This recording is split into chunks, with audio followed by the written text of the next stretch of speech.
Okay. Okay. So for what has happened is I've already explained once that this slide contains only about polio vaccines. It doesn't contain the national immunization days, which we have already discussed. And we also don't include the polio eradication, which I'll discuss in the next slide. Now, welcome Dr. Pratapan, the WHO nodal officer, and the other PGs here. I brought Pratapan in the case there is some opinion about something which we say. This is essentially, we will first have already shared with you the PowerPoint presentation on it. Basically, it depends on the purple book that is 2022 immunization book by the Indian Academy of Pediatrics. It's reasonably good. And they have also quoted extensively from the WHO 2022 position paper. But there are significant differences between these two. I don't know why, but we will go into that. Now, can you read the first slide and one of the PGs, please?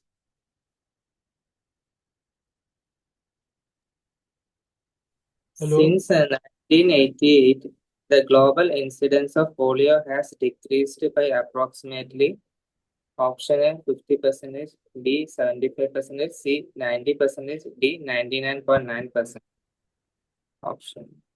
What's the option? What's the answer? Option D, sir. Okay, because 99.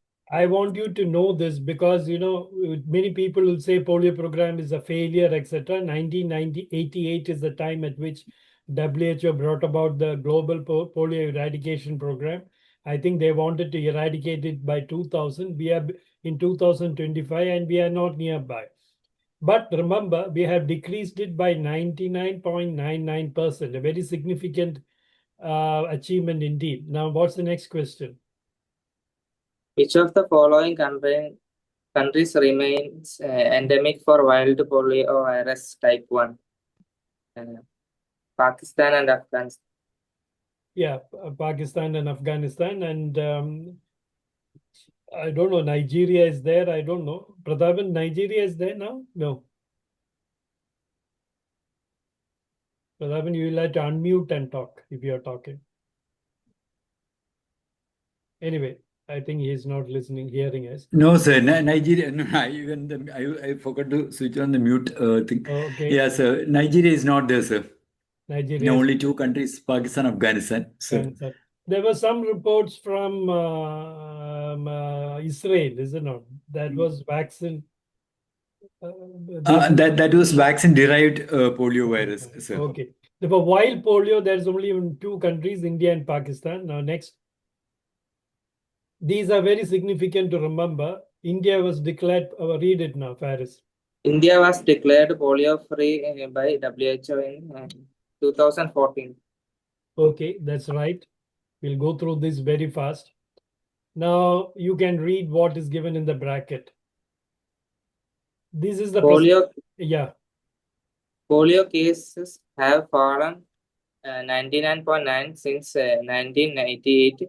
Polio remains a public health emergency of international concern, and persistent barriers in reaching every child with polio vaccines and the pandemic have contributed to an increase in polio cases. Read what In 2000, yeah. In 2014, India was officially declared polio-free by WHO. India is one of the 11 countries in the Southeast Asia region that have been certified as being free from the wild polio virus. Okay, now let's go to the next one. Now this is a statistics which you may not be very interested, but still. Can you tell me?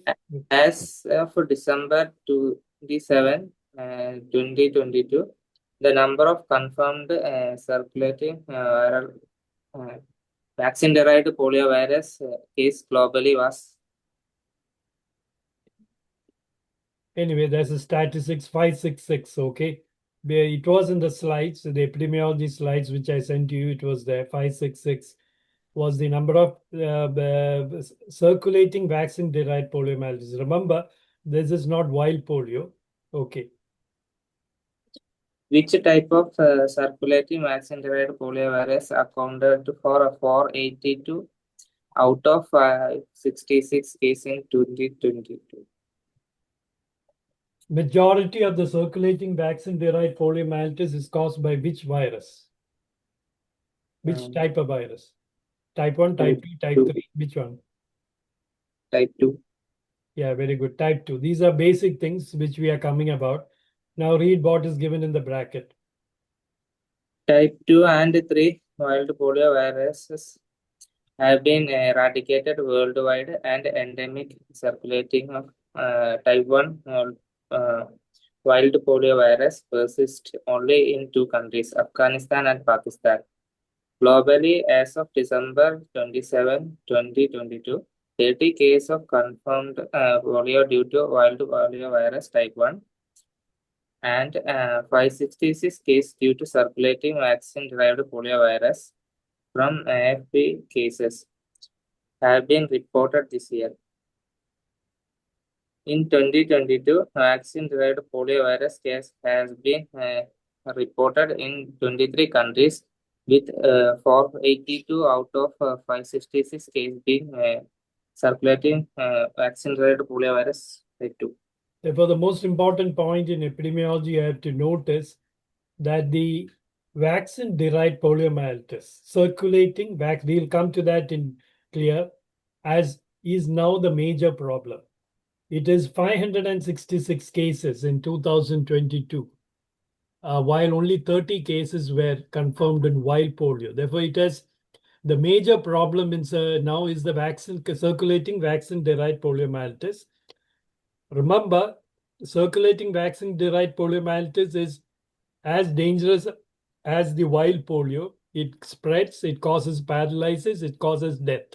Therefore, in no way you can say that. But even today, the WHO, as far as is concerned, eradication looks at only eradication of the wild polio. That we will come to that later. Why? Even the wild polio, we have not been able to achieve. There are 30 cases. But remember, we have come down by 99.99% probably. Can you read? I think you have to read everything in this line. Yeah. Type 2 and 3 wild poliovirus have been eradicated worldwide, and endemic circulation of type 1 wild poliovirus persists only in two countries, Afghanistan and Pakistan.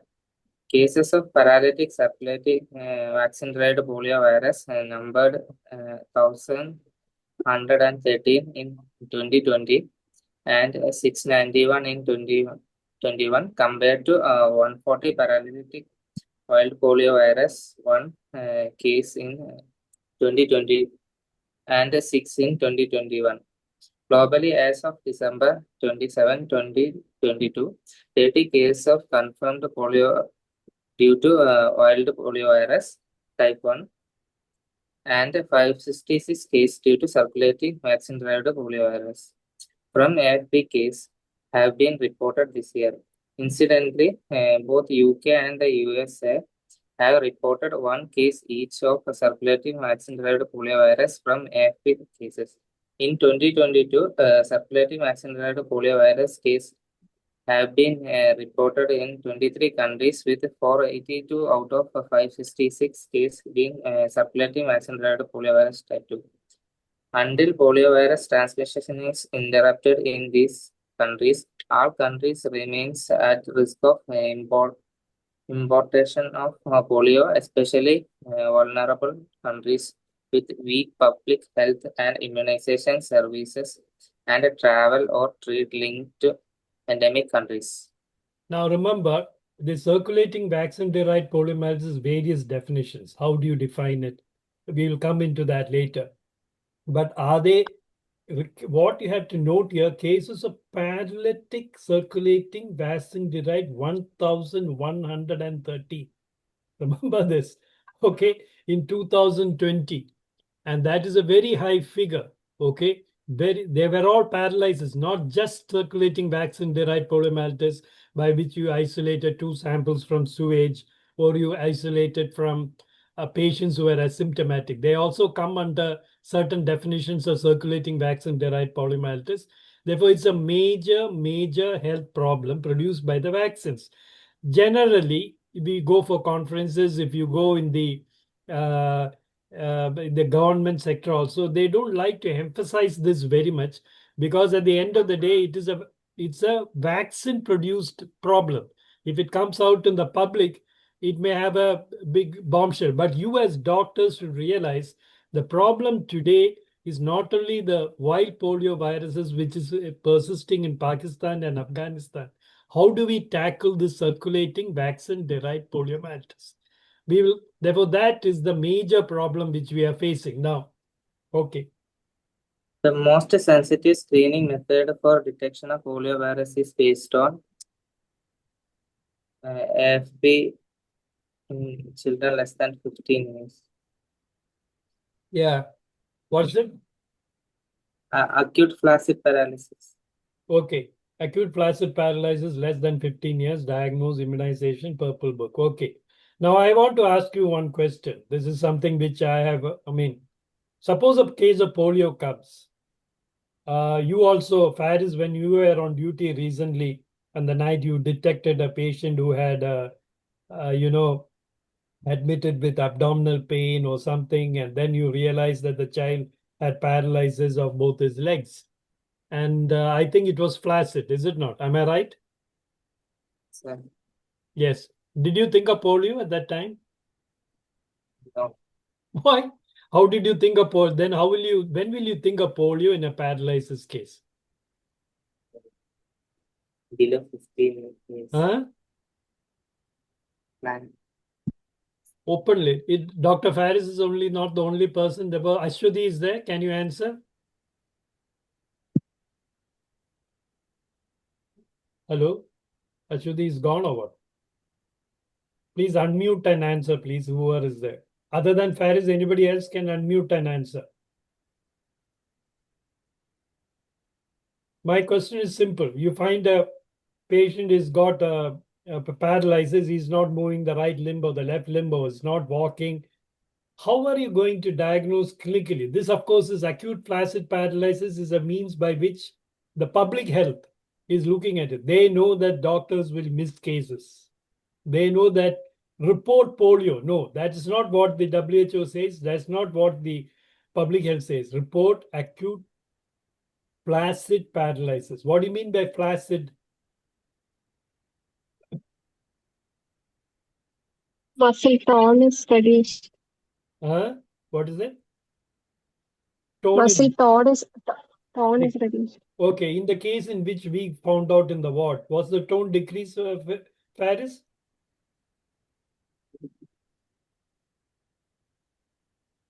Faris is there. Sir, Was the tone decreased or increased?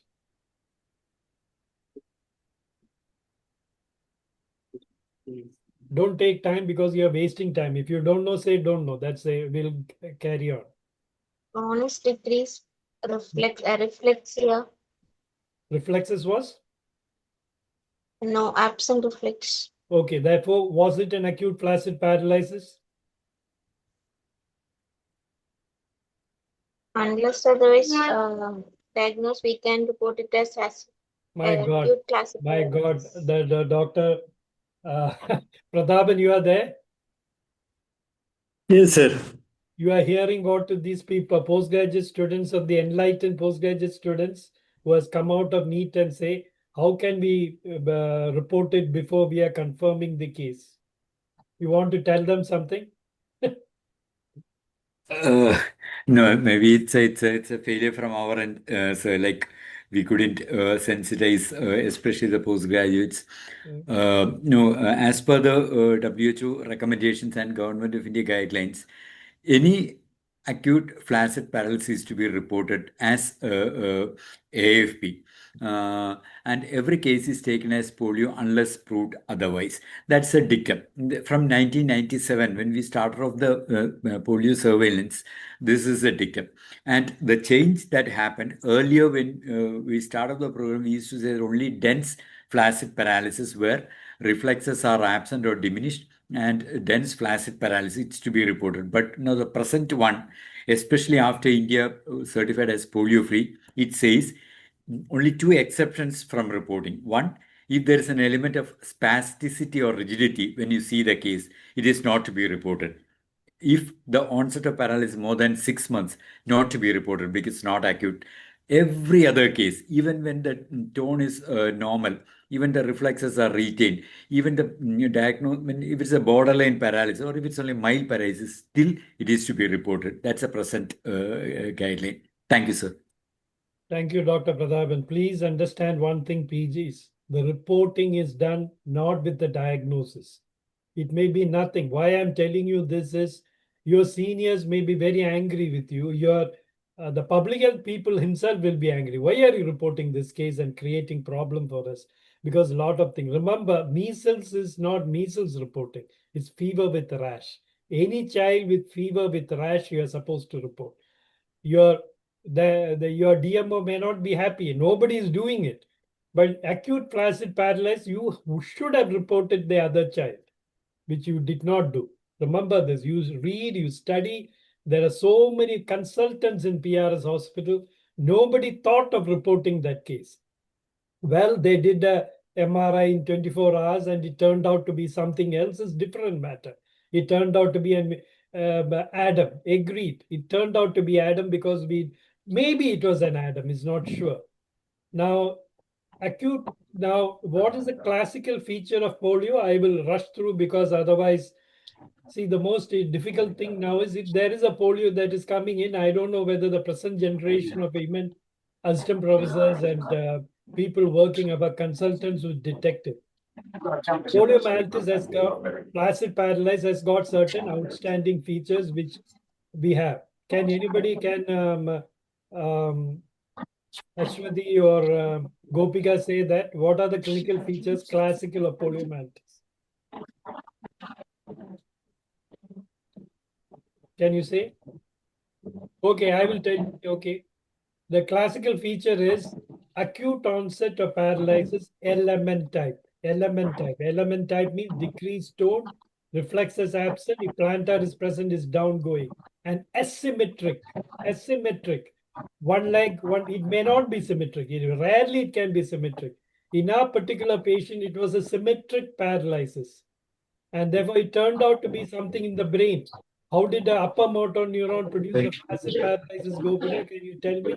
How did Paris, did you ever think, how did a flaccid paralysis happen in an Adam? How did it happen?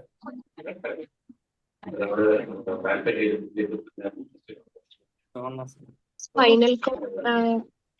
What is it? Spinal cord is affected. So the pyramidal tract is not affected in. Spinal cord is affected. No, I am talking about we had a patient of Adam and that patient had a flaccid paralysis. He should have developed an upper motor neuron lesion. Anju, can you mute your this one? Anju, please mute your. Anju, please mute. I think Anju is disturbing. Anyway, why did it happen? There's something called spinal shock. If you have immediately after an upper motor neuron, especially transverse myelitis, what happens is you will find that the patient with grade 0 power may present like a flaccid paralysis. That's anyway, by the way, therefore, clinically, how you diagnose poliomyelitis is asymmetric paralysis, element type of paralysis. And remember, every case of flaccid paralysis, okay, you have to report. Even if it is in the spinal shock of a transverse myelitis or Guillain-Barré. Guillain-Barré also you have to report. Okay, now next. Can you read? For virological confirmation of polio, stool sample should be collected option A, once within 72 hours of onset. Option B, 2 samples 24 to 48 hours apart. C, 3 samples every 12 hours. Polio paralysis is beyond 60 days. What is the answer? 2 samples. Yeah, 2 samples should be collected. Okay, now read it. Read the answer. 2 samples, 24 to 48 hours apart. Okay. Hello, sir. Anjana, mute of your computer. Can you mute? Sorry, sir. Okay.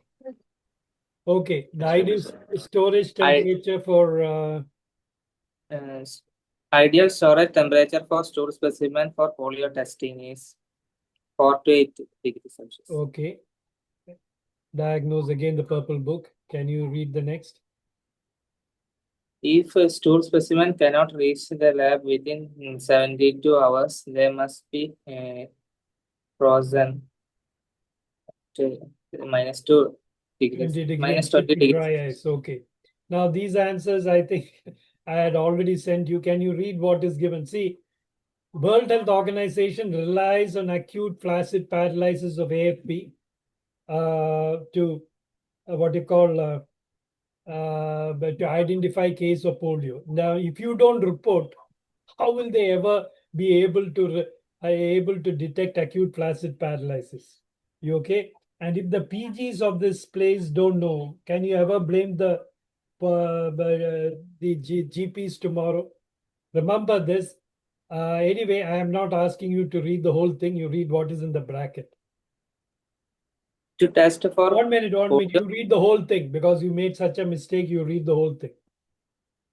the World Health Organization guidelines rely on acute flaccid paralysis case below 15 years to identify the case of polio.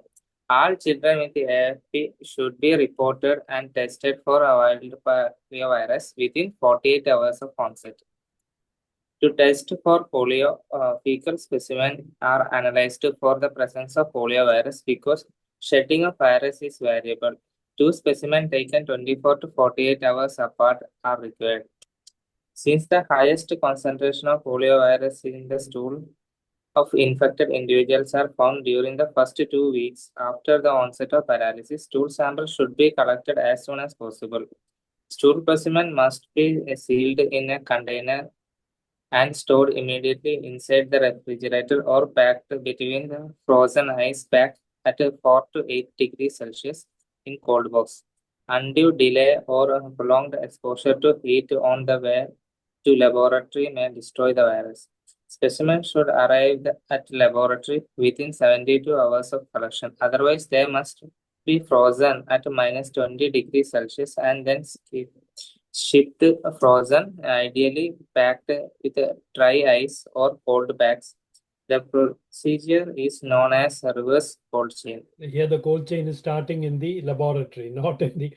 But see, the what you should know is that AFP can be asked as a short note. Therefore, this whatever you have read now, you should be writing. It has been asked DNB as well as for DCH as a short note on acute flaccid paralysis, and the cornerstone of polio eradication is reporting of acute flaccid paralysis. If the postgraduates in pediatrics don't know when to notify, I don't know how the things can move forward. Okay, none. I am not taking offense with you. I'm surprised that none of the people in the PRS hospital, including the consultants, the first question I would have asked you is, have you reported it? That's what in the Gulf, if I had not reported it, if they detect it after 6 months, they will call me and give me a dressing down, complete. That you will never forget it in the rest of your life. Therefore, that is the importance. Now go ahead. Paralytic poliomyelitis is confirmed by all of the following except a clinical presentation, B, residual neurological deficit at 60 days, C, a positive blood culture, and D, detection of poliovirus in stool. Anyway, the answer also came. It is not positive blood culture. Okay, sorry about it. Oh my God, I don't know why. Read the next question. Genetic sequencing of poliovirus isolates helps determine A, antibody titer, B, geographic origin and relationship to other isolates, C, vaccine batch number, D, duration of immunity. Therefore, geographical origin, it takes whether they see if you isolate wild polio virus, and you can find out whether it came from Afghanistan or Pakistan. In fact, when they have isolated in circulating in Israel, they have found out from where it came, etc. But whether it's circulating vaccine-derived value or is a vaccine-derived poliomyelitis or is a wild polio, everything can be found out by genetic isolation. Geographical origin also you can find out. Anyway, the answer also came. Now, how do you diagnose this one? Please read it now carefully. Diagnosis. All cases of AFP are investigated and clinically examined, and stool samples are collected and subjected to virological investigation, including molecular polymerase chain reactions, done to differentiate wild poliovirus and circulating vaccine-derived poliovirus. All discordant poliovirus isolated are partially sequenced to determine their origin and relate Oh, sorry. Yeah. and relatedness to other isolates. According to laboratory results and review by National Polio Expert Committee, cases are further classified as confirmed polio compatible and or polio negative. Remember, these are all part of AFP surveillance. If you are asked a short note, you should write all this. Okay, laboratory, they are finally classified as confirmed polio. It's not done by you, it's done by the WHO, maybe in the highest lab feature, polio compatible and polio negative. If you confirm a case of polio in India, the sky will fall down on the Modi government. There's no doubt about it. It's so sensitive, so important. Remember this. Okay. Can you remember? Yeah. Paralytic poliomyelitis is diagnosed by clinical presentation, virological testing, and presence of residual neurological deficit 60 days after symptom onset.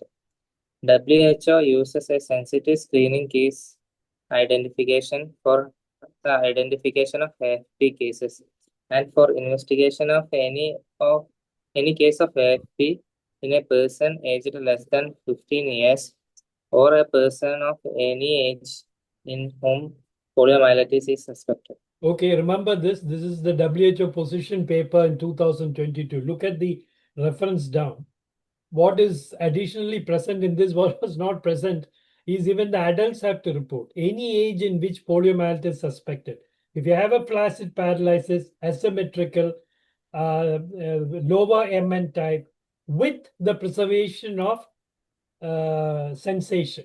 Remember, the lesion in polio is in the anterior horn cell. So much so, the sensation is preserved.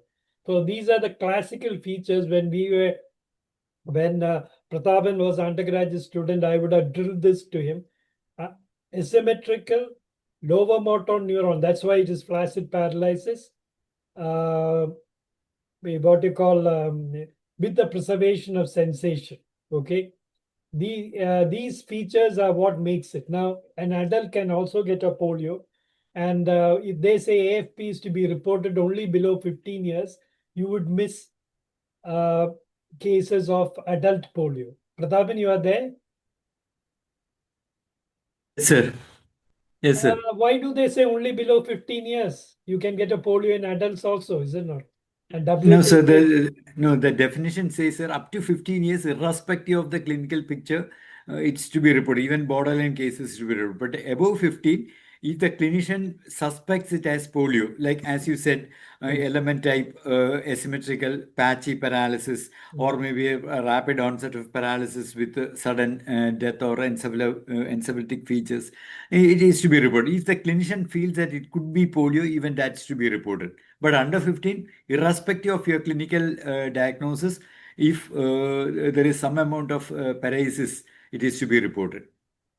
Remember one thing, students, that why they insist like this is somebody would have given an injection. You would think that the sciatic nerve is involved. That's why the child is not walking. Remember that injections precipitate poliomyelitis. And then your job is not to make the diagnosis. You just have to report it. That's the most important thing. Similarly, a child would be coming with a history of fall. Morning, he woke up, he fell down, and he has a paralysis of the right leg. Remember, he could have had a flaccid paralysis. That's why he fell. Therefore, this is why They know the clinical acumen of the pediatricians and these one. We all miss the cases. That's why they want to report every case. But remember, acute flaccid paralysis reporting below 15 years, but in a suspect, any age in which poliomyelitis is clinically suspected, you should also probably, they should also report. This is straight from the horse's mouth. Dr. Pratapan has told, and also the WHO position paper, June 2022, is telling this. Okay, now go through it. Diagnosis is confirmed through detection of poliovirus in stool specimen. Virus isolates undergoes reverse transcription polymerase chain reaction. Testing to differentiate between wild poliovirus, sabin-like virus, that is viruses with limited genetic divergence from the parental OPV strains, and vaccine-derived poliovirus, virus with a higher level of genetic divergence from parental OPV strain, more than 1% in type 1 and 3, or more than 0.6% in type 2. That indicates prolonged replication or transmission. Remember, there's the genetic tests where what makes you diagnose whether it is vaccine-derived poliomyelitis or is it a wild polio. At least more than 1% difference in the genetics for 1 and 3 and 0.6 for 0.2, then you will call it as vaccine-derived poliomyelitis. Remember that before 1998, there was no genetic test being done. And therefore, we thought that every patient who developed poliomyelitis paralysis after vaccination, we thought that it was due to vaccine failure. That's why OPV was given 3 dose, 5 dose, 7 dose. And every failure, I remember Dr. Sunabai madam and Elsie Philip madam used to come and call and say, please cold chain, cold chain, cold chain. Please keep it, because the biggest problem in polio vaccine, oral polio, was at that time IPV was not available.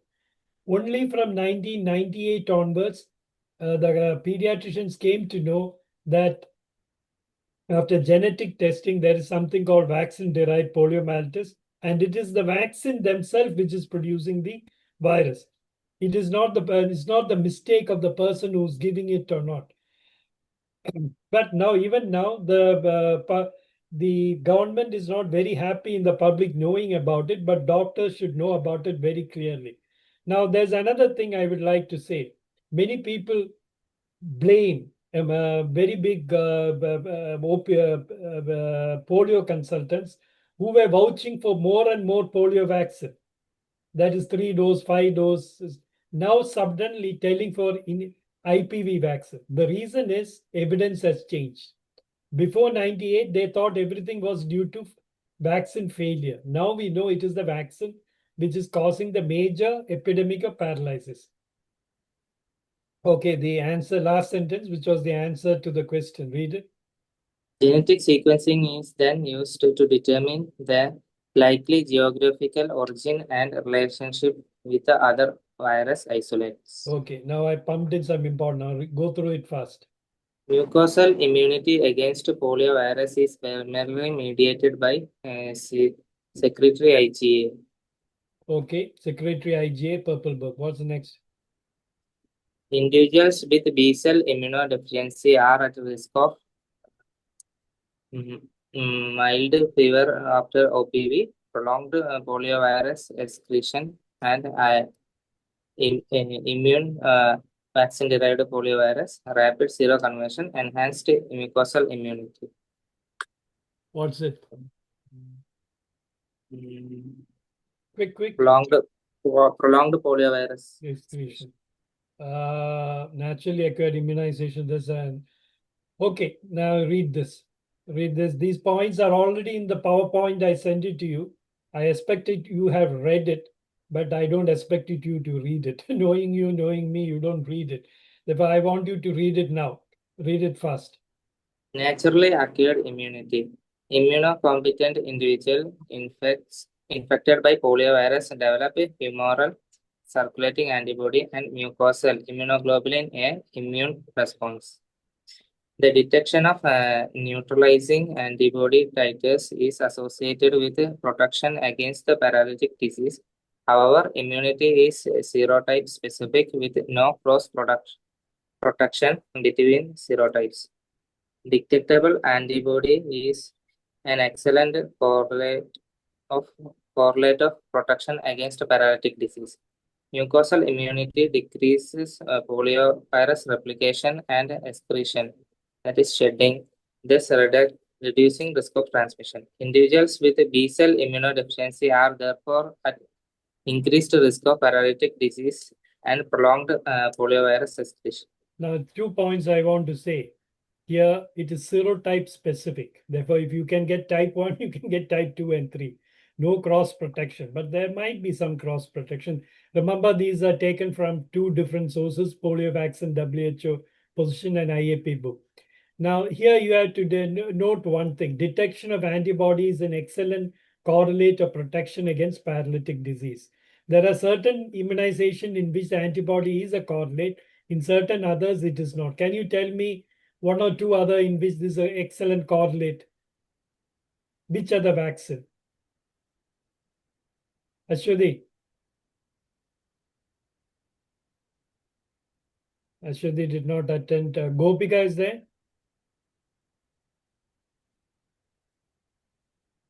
If anybody is answering, unmute, answer, and then mute immediately. I don't know how many. I can't see how many people are there. Paris, who else is there with you? Mohsin is there? Sir, Mohsin You are Ahmed. hiding. Huh? Yeah. Which other vaccine? We measure the antibody level and say it has been measured in you also. When you join PRS hospital, hepatitis B, more than 10 international units, I think you are protected. But in certain other vaccine, it is not there. Classically, which other vaccine is there? Antibody, there's no antibody correlate for protection. Which other vaccine? Very important. Mohsen. Whooping cough. The whole problem in whooping cough is we don't know whether SLR or the other is because the antibody level does not correlate with the protection. Now, I am very happy to note that in polio it is there. For the first time, I am reading a sentence. This is an excellent correlate. In fact, when we read basic immunology, they didn't talk about polio. Anyway, these are very important and is also serotype specific. Now we go to the next. Read it. Mohsen, you read.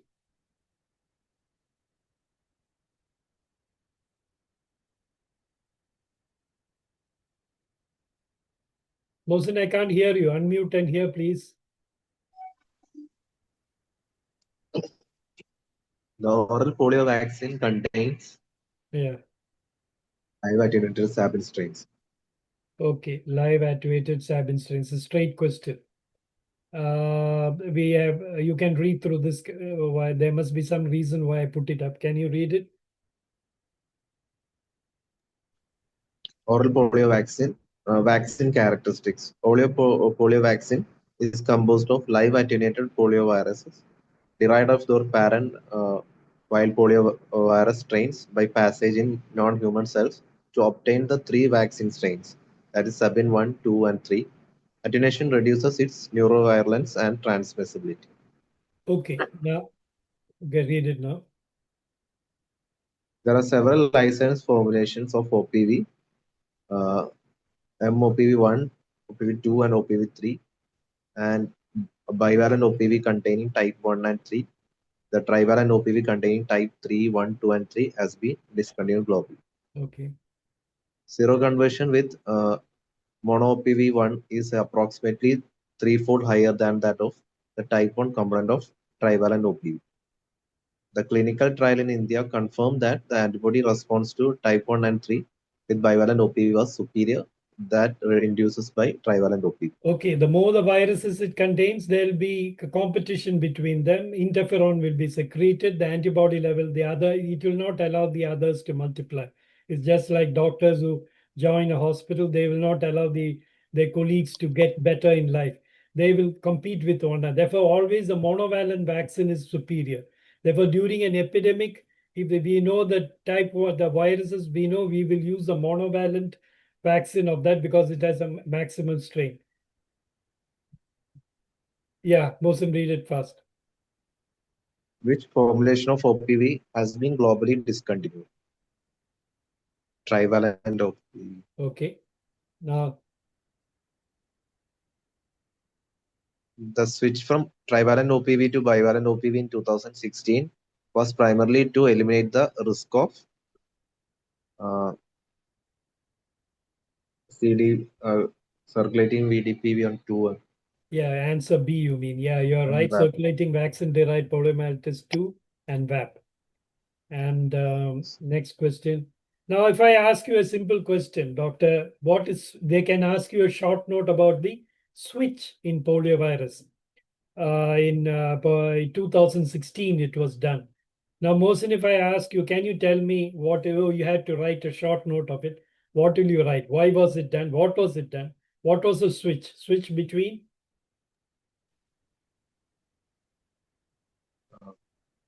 What was the switch? Which vaccine were switched?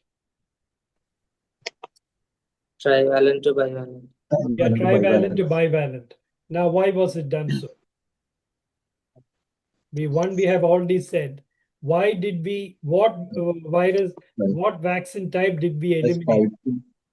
Two. Poliovirus Type 2 2 is was stopped. eradicated. Therefore, Why? trivalent Why contains did 1, type 2, 2? 3. Bivalent contains 1 and 3 alone. Why was 2 stopped? 2 because we has been eradicated type 2 and Yeah, okay. circulating VDP is increased also. Circulating, any other reason? The reason for causing circulating vaccine-derived poliomyelitis, 80% was type 2. Therefore, we stopped it. Now, why did we stop it overnight? I still remember the day, I think it is August 15th or something, till 12 o'clock in the night. They were giving trivalent. Next day, in my hospital, they came like a police raid, took away all the trivalent vaccine.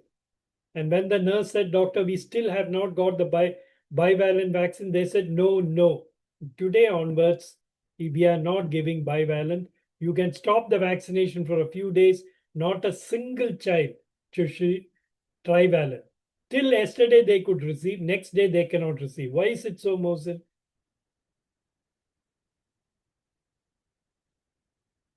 These are questions they can ask you in oral, okay?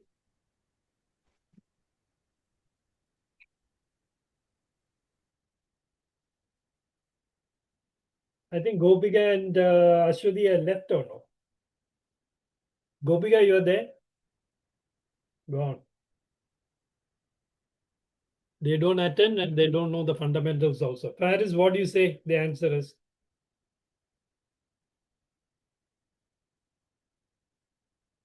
I can't hear anybody. Mohsen, you have any answer? Okay, I'll tell you. See, if you start giving, the day you start giving bivalent oral polio, the patient is not protected against type 2. We don't want that protection because it is not there in the community, we think. But if you start giving type 3 also along with it, what happens is it might seed and cause a circulating vaccine-derived poliomyelitis for which he has no protection. Therefore, you can't give both together. The moment you have decided to stop trivalent, you should eliminate type 2 from the community. If you give both together, the trivalent OPV will seed the population with type 2. That was the reason. Now, finally, Mohsen, is it a success or a failure?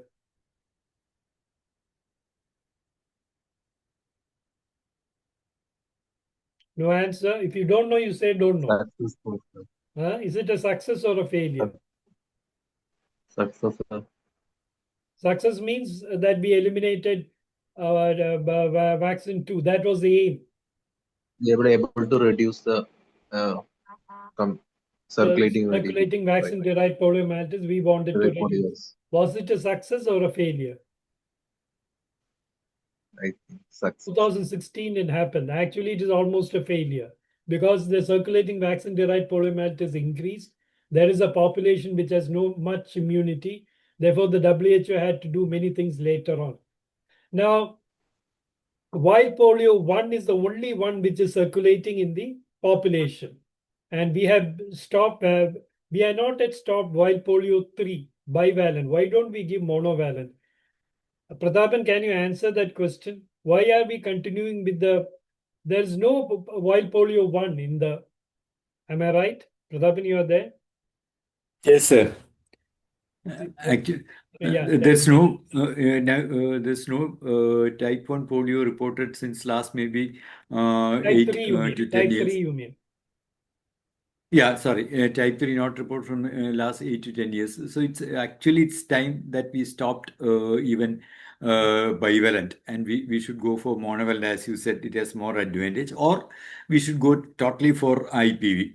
But why it's not IPV alone regime? Because to shift or switch from OPV to total IPV regime, we need to have at least 95% coverage of IPV, which India, and for that matter, most of the countries, they're not in a position to achieve that target. Most of the countries couldn't. That's why that total switch has not happened. Then regarding why not from bivalent to monovalent, again the same situation, sir. We don't have enough monovalent OP3, monovalent One. OPV3. Monovalent Sorry, one. sorry. Again, I'm confusing. OPV1. That's the reason why. That's what they're saying as the reason for not switching from bivalent to monovalent. Okay. Therefore, I hope these are the words from the WHO consultant, PGs. I hope you remember it. Okay. Very, very important points. Actually, monovalent one would have been better. Why keep on giving bivalent? Okay, because it's just not available. Regarding IPV, we are discussing it in full detail as we go along. Thank you, Pradhapan. Now, the next question is, okay, read it fast. OPV is contraindicated in Yeah. immunodeficient children. Okay, very good. Immunodeficient children. Next. Okay, now read the what is given in the bracketed only. Wild polio virus 2 was eradicated in 1999, and to reduce the repercussion of neovirulent CVDP2 and vaccine-associated paralytic poliomyelitis.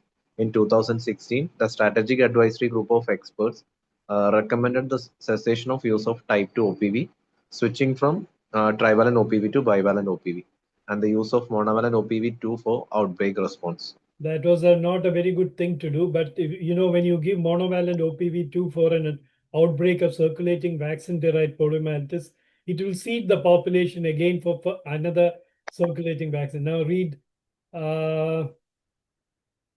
I want you to read this sentence also. OPV is read it. Can you read it? OPV is contraindicated in immunodeficient children. OPV should not be given to a child who is a member of a family in which there are immunocompromised persons to avoid the possibility of vaccine spread. In a small proportion of individuals with primary immunodeficiency disease, OPV immunization can lead to persistent IVDP, that is immunodeficiency-related vaccine-derived poliovirus infection, with chronic shedding of IVDPVs that show regained neurovirus. That's why, Neovirus. you should identify patients with immunodeficiency and not probably ever give IPV, because not only it can produce OPV, it can produce paralysis in the child. He can keep on excreting it in the stool of the child, and that can spread in the community. But as we go along, we will understand there is no evidence that that is the reason for circulating vaccine derived. If you give it for example, a patient who has got a primary B cell, T cell deficiency or immunodeficiency, he may excrete it for years. For the rest of the life, he will excrete the virus, it seems. Anyway, now this is something which I want to say. OPV is contraindicated in children given to who's a member of the family. Dr. Prathapan, again, I would like to ask you this question. Whenever there is a national immunization program, a pulse program, this is never emphasized. This is never even told to the people who the family members are on dialysis, on chemotherapy. They are never the ANM or even the doctor or even the nurse. Even in our hospital, when a patient comes for pulse polio, we try to give it as much as possible below 5 years. Prathapan, don't you think that during pulse polio we should be educating that if there is Sure, a, sir. Sure, yeah, sir. It's a very important factor. yeah, Whenever we do this, we usually conduct this RI training, immunization training for the medical officers in the health department, medical officers and these frontline workers. So even for the regular RI training, also one of the contraindication for giving oral polio vaccine, which we tell them is an immunocompromised person in that household. For that child, we should give only the IPV. Yeah, because this the child may not have any issue, but that immunocompromised person, this same vaccine virus will get into him. One thing, he will become a chronic excretor of the virus, as you said. Second, he can develop VAP or even VDPV, both. now my own experience, let me tell you, PRS hospital, one patient came and the relative was on chemotherapy for thyroid cancer. He came for pulse polio. I said, don't give. And they went to the nurse and they went to probably to the local hospital and said the ANM called the DMO and then it was questioned why it was not given, etc. And it is almost always, and they also say severe diabetes. Many patients are diabetic. I don't know whether they should be considered as immunosuppressed. Many rheumatoid patients are on many monoclonal antibodies and many other things. Therefore, we should know in medicine, do no harm is the first thing, even if you don't do good. Therefore, national polio immunization, we should try to reach as much as possible, but we should also be looking at the community and telling, do no harm to those families. Okay. Now read it.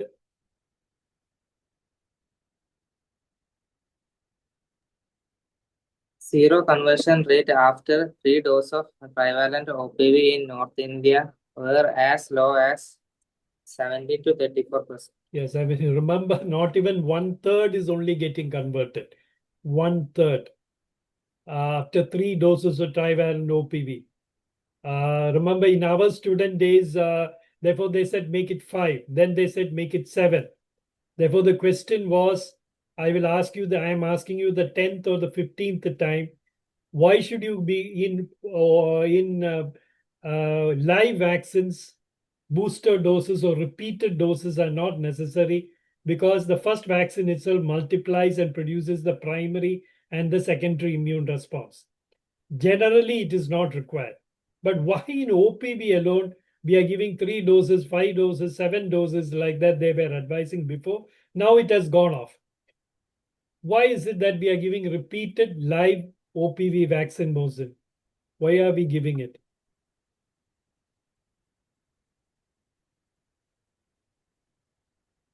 Any idea? This was one of the greatest teachings of Jacob John. His name is Jacob John, no? Dr. Pratapan from Bello. Jacob John, I think I met him recently. He was Yes, in fact, yeah. I've seen that photograph, sir, you with Dr. Jacob Jones, sir. And actually, Jacob Jones was a member of this National Technical Advisory Group on immunization and for this polio eradication team of Government of India. But later on, as you know, like he had ideas like this continuing with the OPV and it should be IPV and all that. That way, when Government of India and even the international agencies, they were not, because for them it is something like a global perspective, whether it should be IPV or OPV and all those things. So that's where they had some clash about this basic things. Yeah, now he says it's not ethical to give OPV. That's a single Yes, sir. sentence he says that. That we will come to that later because he told me the evidence has changed. He didn't know that vaccine-derived poliomyelitis existed before 2000. And after that, he came to know when the evidence changed, he has changed his opinion. Because now my question to Mohsin was something else. Why are you giving multiple dose of a live vaccine? I told this 100 times. Faris, you are there? Anybody Yes, else? sir. Any other PG? Amal, Amal is, I have given him DCH already. Amal, why are we giving multiple doses of a live vaccine? That initial doses are not counted as it produces immunity or not. Why is it not counted?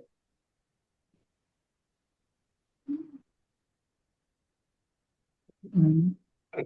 They say every child below 5 years, if there is a national immunization day, however number the type of vaccine he receives, he should still receive OPV. What's the reason behind it? The reason is that every dose of live vaccine is an oral vaccine, is a hit or none. This is what Jacob John taught us. If you can do a 1 OPV, do the antibody level. The antibody level is high. That is all he requires. But this is the problem. Only 1/3 of them develop in North India. And therefore, we don't know. Therefore, every OPV vaccine, either it gives you lifelong immunity or no immunity because it may not get absorbed. Because it is oral, therefore, that's why you give multiple doses. Anyway, we'll continue.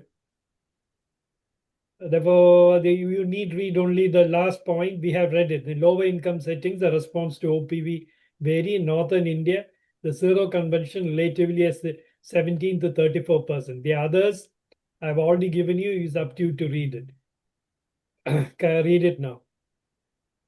A major reason for poor OPV response in low-income setting is A. High internal IgG, B. Type 2 virus interference with type 1 and 3, C. Cold chain failure only, D. Lack of trained staff.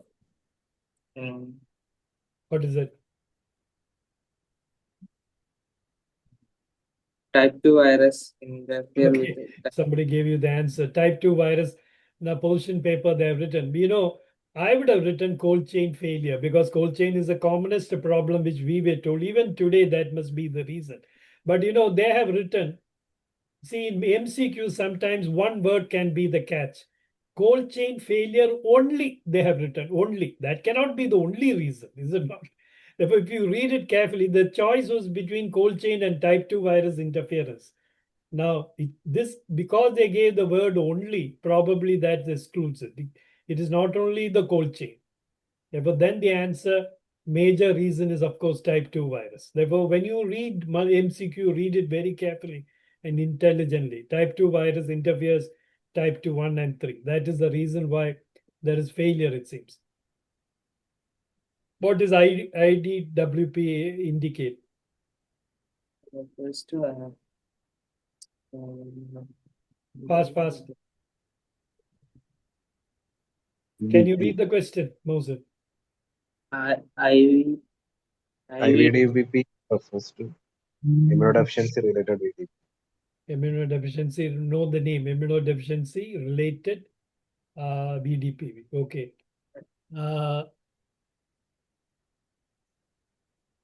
Okay. And I say, okay, that's we have written it. Can you read it now? OPV vaccination of individuals with Primary immunodeficiency. primary immunodeficiency can lead to paralysis and persistence more than 6 months to 5 years, or chronic more than 5 years, shedding of IVDPV strain. It's immunodeficient related vaccine derived poliovirus. The presence of IVDPV excretors remains unknown due to multiple factors, which includes variable risk of IVDPV emergence by type of primary immune deficiency, regional difference in prevalence and surveillance of primary immune deficiency, variability in treatment options and survival, and the ability to detect primary immune deficient patients with asymptomatic excretion of IVDPV who escape detection through AFP surveillance. Given the risk to eradication by IVDPV excretors, efforts are in place to expand poliovirus surveillance among the individuals with primary immune deficiency. To date, there is no conclusive data linking IVDPV excretors to circulatory vaccine-derived Okay. poliovirus Why I put outbreaks. up this slide is this can be coming as a short note. Immunodeficient related vaccine. What's the significance? What do you mean by that? Because they can be a cause for circulating vaccine-derived poliomyelitis. You should not give it to these patients, etc., etc. See, the point you have to remember is it escapes many of them are asymptomatic carriers, and therefore AFP surveillance will not detect them. Remember that. Therefore, this is a problem. Therefore, this is the problem for you is it can come as a short note. And Okay. yeah, this is I Okay. think, yeah, read it. I will read it fast. It's considered safe for pregnant women asymptomatic. Differ in HIV infected, it's supposed to be, you can read it. HIV asymptomatic patients, especially, it's considered. Pregnant also, it is safe. Okay, now the birth dose, we have already given this. We have already explained this in a previous diagram. I am not going to go through it. You can read it in your home. Now, concerning duration of protection, we have not discussed it. How long do you think the duration of protection is after OPV? Can you tell me? Mosen, after I give OPV vaccine, up to what age we give polio vaccine? Mosen, up to what age? Suppose a 7-year-old 5 years. comes unimmunized. Will you give polio 5 vaccine? years, sir. 5 years. Now, if you give polio vaccine, how long does it protect you? Lifelong. Yeah, read this now. Can you read? Duration of protection under OPV. Active immunity induced either by vaccination or exposure to poliovirus, usually measured by level of circulating antibody titers, provides lifelong protection against paralytic disease. However, as antibody titers decline over time and may fall below detectable levels, seroprevalence may not reflect the true immune status of a given population. While seroconversion is a reliable correlate of immunity against paralytic disease, there is no evidence that loss of detectable antibody places immunocompetent individuals at risk of paralytic poliomyelitis.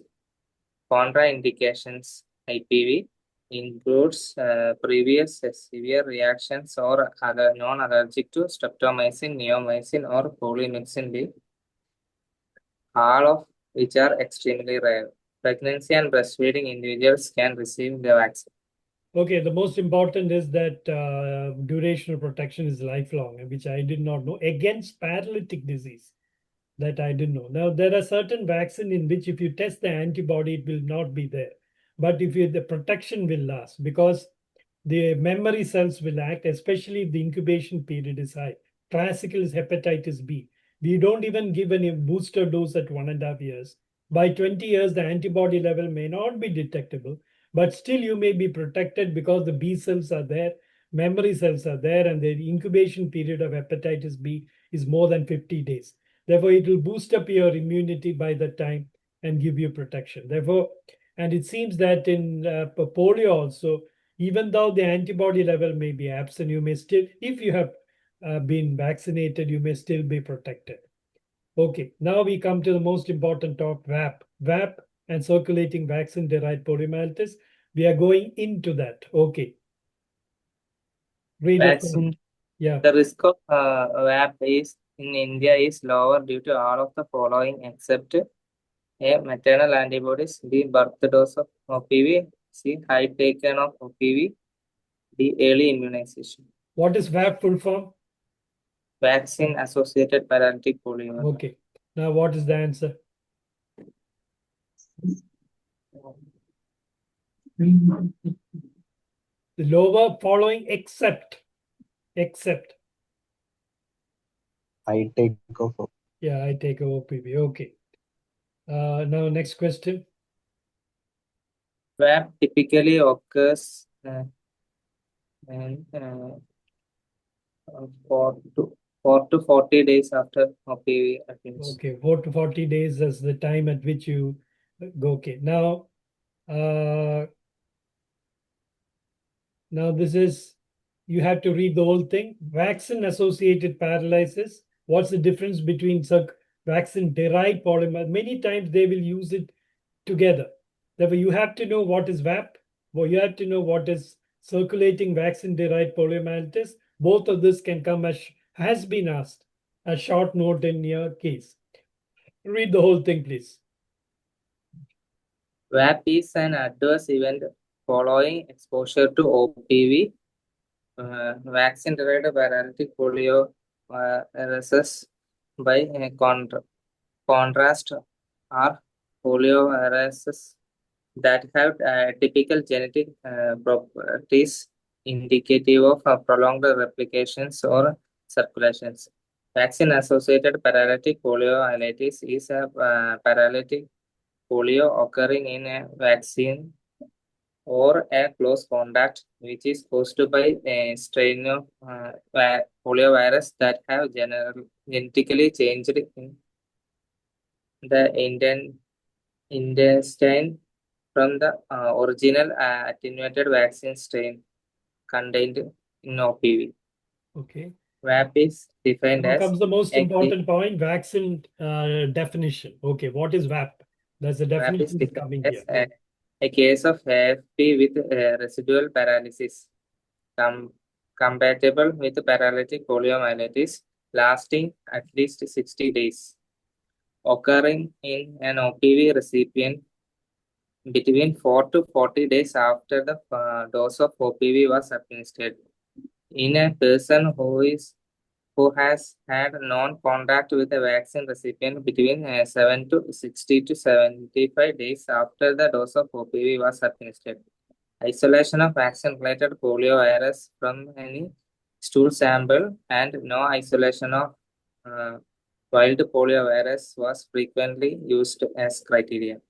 The most important is it is either to the patient or to his immediate relative in the same route. And it should be, the days are important, between 4 and 40 days. And there is a genetic diagnosis also goes with it. Remember that vaccine-derived poliomyelitis is a paralytic vaccine-associated poliomyelitis. While vaccine-derived poliomyelitis will come to the definition, can be non-paralytic also. The definition, by definition. Now, next question. The estimated incidence of VAP in OPV using countries is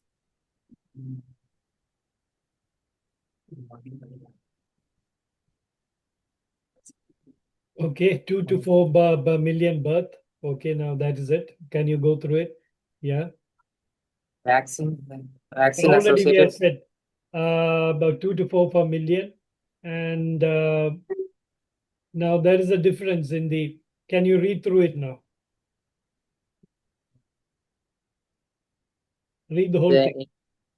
The vaccine-associated paralytic poliomyelitis is indistinguishable from a paralytic polio caused by the wild virus. The incidence of VAPs around 2 to 4 millions per 2 to 4 per millions birth per year and epidemiologically different in different countries.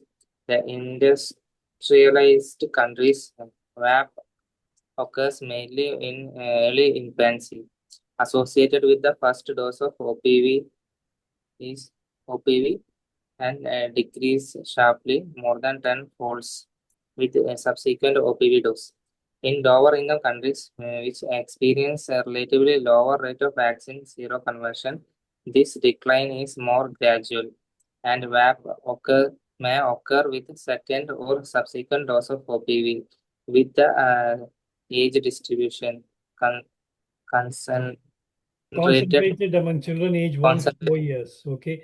I'll go fast now. The contributing factors of difference are the lower immune response to OPV. That's why in where you find that the VAP is occurring in a later age. In industrialized countries, occurs in early infancy. Okay. While in lower income countries, it occurs, decline is more gradual, and it may even occur in 1 to 4-year-old children. Okay. Remember this, that the reason they will ask you, I have already said this. Now, the next question is, oh, they gave me the answer. Anyway, read it. Which poliovirus type is most commonly associated with VAP type 3? Yeah, the answer is according to this type 3 is according to this type 3.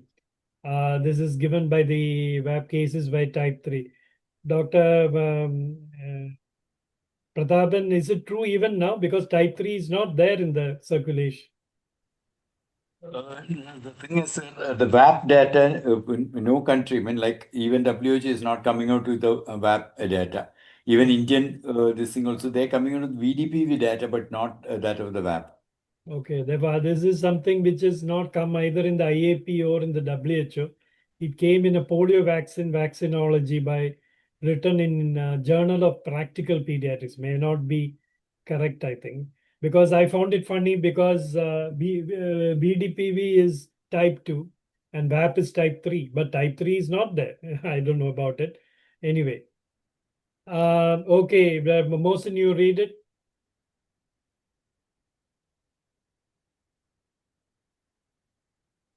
VAP Mohsin, differs from CVDP in that uh, yeah.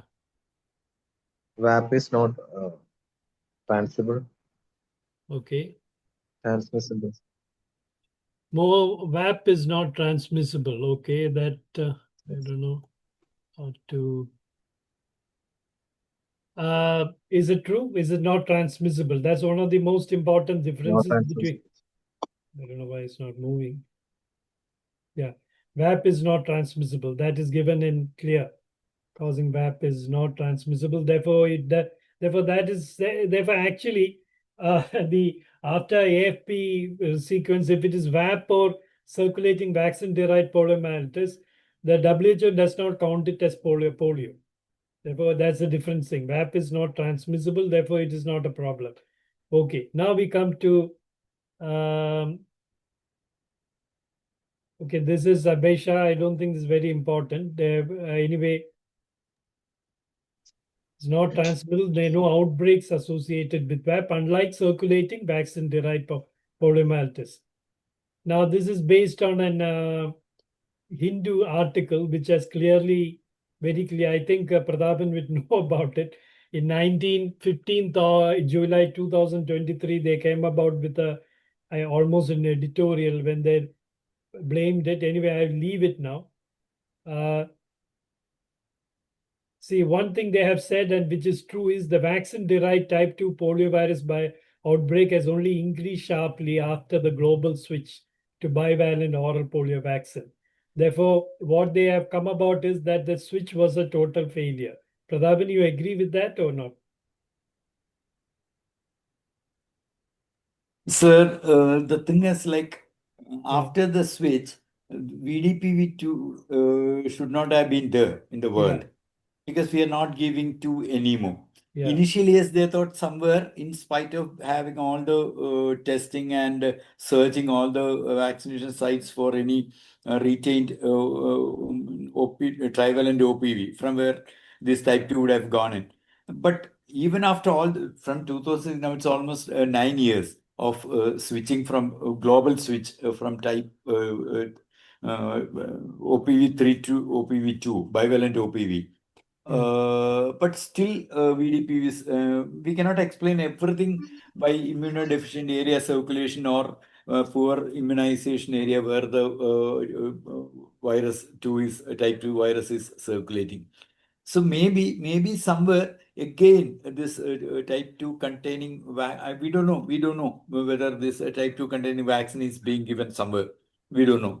But Otherwise, in how Bihar, can we explain there such a was a report huge number of recently in the paper that Bihar they gave, and there was a switch. Bihar or UP, I remember there was a big report of patients developing because type 3. They found that trivalent was being given even after it had to be low, etc. Therefore, that might be the reason. But anyway, even after the switch, the major cause of vaccine-derived poliomyelitis is circulating vaccine-derived poliomyelitis, not wild polio, and among that, type 2 is the commonest that is occurring. I think we'll go ahead with it now. Okay, can you read it? Yes, Mohsen, read it. Circulating VDPV2 cases peaked globally in 2020. Can you read it? Pratapani can guess. Almost. Well, I don't understand why people have all left. Ashwati, Gopika, the ladies are simply not reporting. Okay. Now, what is the peak globally in 2020, I think? Yeah, 2020. 2020, 1,081 cases in 2020. Just imagine 1,081 cases of paralytic poliomyelitis circulating vaccine. But maybe it is not paralytic, is it not, Prathapan? It might just be circulating vaccine-derived poliomyelitis too. No, so actually, when they publish the data, they show it as three separate groups, like Okay. whether it is from a paralytic case, whether it is from an environmental sample, or it's from other non-paralytic individuals tested for some other reasons. That's how they, in those three categories, they give the figures for this one, VDPVs. But this 1,081 is paralytic or altogether? 1 second, sir. Let me just see whether I have the data, because I don't have the latest one. But let me just see, sir. Yeah, you continue, sir. I will just find Okay. it and Now we are going to the next important topic, vaccine-derived poliomyelitis. Okay, now definition. Mohsen, you read it.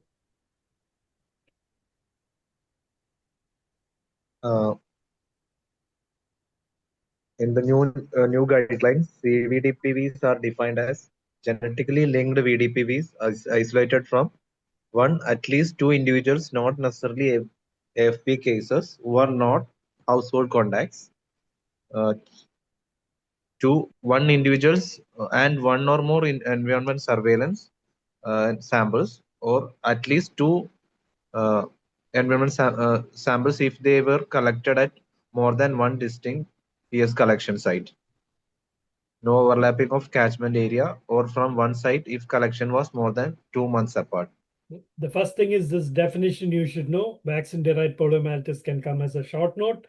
Remember that all of them need not be paralytic. While the other one, vaccine-associated paralytic poliomyelitis, is a paralytic case. Okay. Read it as. CVDPs have lost their attenuating characters, and they can cause paralysis in affected person as well as transmissibility can replicate at normal body temperature. The reasons for CVDPV's outbreak are low immunization coverage in the community and poor sanitation. The most important reason they say is poor immunization coverage. They say the OPV causes circulating, but say it is the poor coverage with OPV, which is the reason for circulating vaccine-derived poliomyelitis and poor sanitation. Remember that many people will think that vaccine-derived poliomyelitis, it can cause paralysis, not paralysis, is not severe like the wild polio. No, it is as dangerous as the wild polio. It is nothing but polio. But under the AFP surveillance, we don't classify it as polio. And you will tomorrow say that the WHO has eradicated polio by telling that the wild polio is eradicated. That is not what we want. We want the circulating vaccine-derived polio also. We have already read this, okay? The number of BDPV cases increased further to 15 in 2009, 2020, 1,081. Of then in 2021, 682 cases were reported, and cases were reported 675 in 2022. Therefore, it has decreased from 2020, but it's still very high. Number of BDTP type 2 cases they are writing, whether it's paralytic or not paralytic, is the problem. Anyway, can you go through this? Quick. A virus is classified as VDPV if it shows genetic divergence of more than. We read it just now.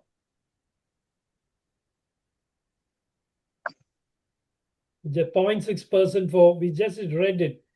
See, what's the difference between vaccine-derived poliomyelitis and vaccine-associated poliomyelitis? In vaccine-associated poliomyelitis, this much divergence will not come. If the genetic divergence from the Sabin vaccine is more than 0.6% for type 2 or 1% for type 1 and type 3, then it is classified as a vaccine-derived, genetically as vaccine-derived poliomyelitis. Read it. The main risk factors for CVDP emergency is low PV coverage. Low Low PV PV coverage. and create immunity. You may think that OPV causes circulating vaccine derived, therefore low OPV should. No, it is not that. It's the lack of immunity. Can you read what is in the bracket? Vaccine-derived poliovirus. The attenuated viruses in live OPV vaccines may reacquire neurovirulence and transmission capacity through replication and genetic divergency effect by more than 1% genetic divergency, or more than 10 nucleotide changes for poliovirus 1 and poliovirus type 3, and more than 0.6% or more than nucleotide changes for poliovirus type 2. Okay, now Such mutated virus can so you have to go through the whole slide, but there's no time. Can only the bracketed one you read. Key risk factor for circulating. key risk factors for CVDP emergency and spread are development of immunity gaps arising from low OPV coverage. All the points are Prior important. prior elimination of corresponding Mosen will stop wild here. poliovirus serotype. Yes. Mosen, can you stop here? Because these slides will be there. I sent it by PowerPoint. You can read it. Because otherwise, if we start reading the whole thing, we will not finish anywhere today. Some of the important points we will miss. Therefore, I have put it up. You can go back into the video or into the PowerPoint and read the rest of it. Remember, vaccine-derived poliomyelitis is a short note for you. Okay, now. Which of the following is not a category of VDPV? CVDP, IVDP, What is CVDPV? circulating VDPV. That is another one, Okay. immunodeficient VDPV. Ambiguous. W. Don't What is A? Ambiguous. Ambiguous VDP. ambiguous. But WVDP is the one which is not there. Okay, the which of following is not a category for VDPV. Therefore, there are three types of VDPV. Can you read it? These viruses are further subdivided into three categories. Circulating VDPVs, when evidence of person-to-person transmission in the community exists. Immunodeficiency associated VDPVs, which are isolated from people with primary B-cell or combined immunodeficiency disorders. Ambiguous VDPVs, which are either clinically isolated from persons with non-immunodeficiency or sewage isolates of unknown origin. Okay. Therefore, the rest of it is also very important, but if I start reading all of them, you will not have time. Therefore, I expect you to read from the PowerPoint or from this video itself. You can play back and read it. Now, the last question, I mean, 5 more questions. Now we come to novel oral polio vaccine, type 2. Okay, read it. Novel oral polio vaccine type 2 was introduced under WHO emergency use listing in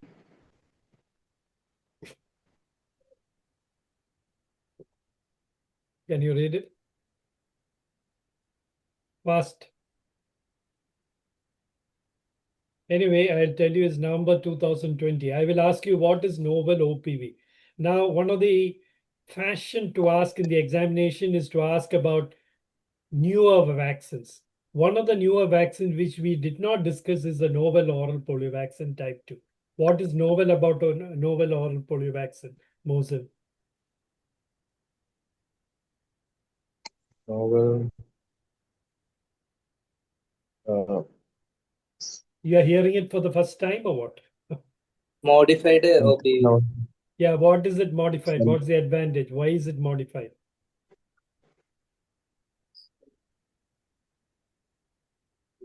stability. See, the problem is nowadays, whenever there is an epidemic of circulating vaccine-derived poliomyelitis, what is the response you will do? Type 2 is the vaccine which is commonest for you identified as type 2. You start giving them monovalent oral polio vaccine type 2. That's what you do. But the problem is what? You are giving it to a community which has no immunity against type 2. Therefore, circulating vaccine-derived poliomyelitis can come out of it's a problem as well as a solution. Now, you can't give injections because if you give injections during an epidemic, sometimes it causes paralysis. IPV is now a solution. They are only telling for persistent circulating vaccine-derived poliomyelitis, which lasts more than 6 months. Before that, nowadays they are giving either bivalent oral polio or they are giving monovalent oral polio type 2, which is not easily available. But the problem with both the bivalent oral polio and monovalent oral polio is it will cause more circulating vaccine-derived poliomyelitis. Now, this is a more genetic stable oral polio. Okay, this is a more genetic stable, which will not revert to circulating polio, which is not supposed to. Therefore, it is a very good topic to be asked as a short note. Okay, now read the rest. A key advantage of novel oral poliovirus 2 over monovalent OPV is enhanced genetic stability and Very good. Yeah, that's right. What's the next question? Read it now. Novel Oreo poliovirus vaccine. The strains contained the novel Oreo poliovirus vaccine are modified version of Sabin OPV strains that with enhanced genetic stability. NOPVs are anticipated to have significantly reduced the risk of reversion. Okay, a novel oral vaccine also can be a short note, but not given very much in many places. Remember, was recommended November 2020 for outbreak response alone. Remember this, outbreak. You cannot use it for routine immunization, not endorsed. Okay, but the problem was the immunogenicity was found to be non-inferior to monovalent OPV2, but there are certain issues in it will come up in as we go along. They used in however this vaccine does not address VAP. You can get VAP due to you can get VAP, but you may not get circulating vaccine-derived poliomyelitis and continued use of vaccine. Therefore, remember, it is used during an outbreak. Genetics is better, stable,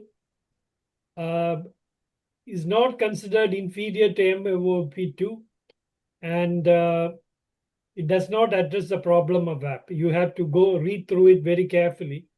But then you have to understand that there's an important eradication, reaching the last child is more important. There's a Lancet article which I don't know Pratapan has seen it or not. I'm not sure. Pratapan, you are there? Yes, sir. Okay. Now, Mohsen, you read this because it may not come out in many other books. Therefore, you can read it. Novel oral poliovirus vaccines.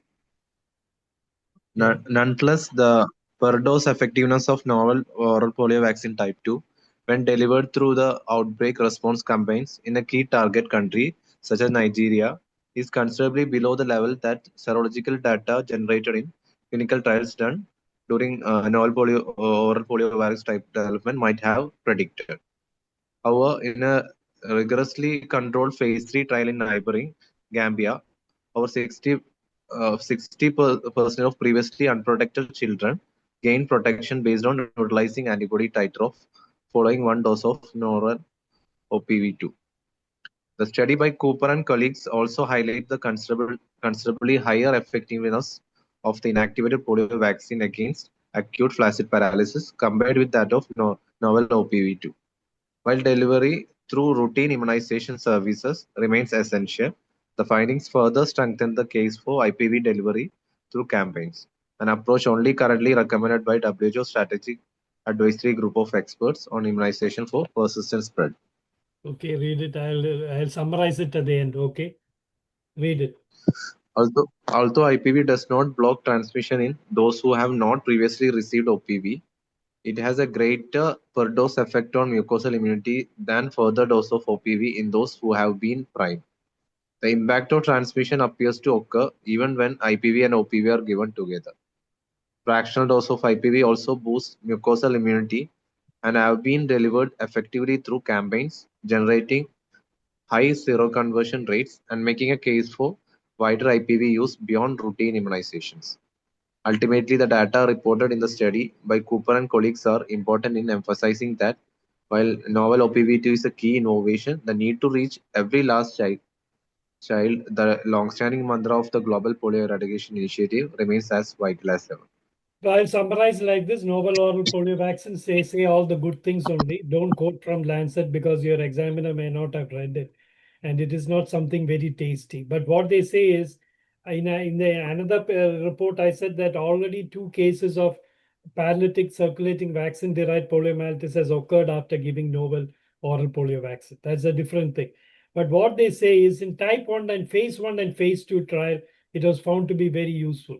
But in phase 3 trial, it was not found to be that good in Nigeria, where it is supposed to work. That's one thing. And further, now they're telling when you have a poliomyelitis, circulating vaccine poliomyelitis by type 2, you have only very few options. Give bivalent oral polio or monovalent oral polio. Monovalent oral polio by 2 will be very effective, but it will seed and cause further circulating. Therefore, you are giving novel oral polio. But novel oral polio, unfortunately, in real clinical trials have not been shown to be that effective. You don't have to say that in your exam. And finally, they are asking, why not give IPV? Generally, in our times, we during an epidemic of polio, we will never give intramuscular injection because many times it causes seeding of paralytic poliomyelitis. But now they say that IPV can be given because with mucosal immunity, we will discuss it as if time permits. IPV does not produce mucosal immunity in the first time. But if a patient has already been primed with either OPV or subclinical infection, and IPV causes a better immune response, mucosal response than OPV. That's what it is. Therefore, they are now considering why give novel OP, better to give IPV. And they are now telling that even intramuscular IPV is not required, intradermal is enough. Now, Pratapan, what is your view on this? Like earlier, as you said, we were taught that during an outbreak situation, if you give IM, it will go provocative polio. Yeah. But now in routine immunization, what we are giving is an intradermal, which is more, if given correctly, it is more immunogenic than IM, even though it's only a fractional dose. In fact, in India, we did during one of this CVDP outbreak in Hyderabad, we did a mass campaign with IPV, fractional IPV. So even outbreak situation, we can actually go with an IPV campaign. But the thing is, again, the shortage of vaccine. In spite of introduction of IPV all these years, still the quantum of IPV production is not enough to meet the demand.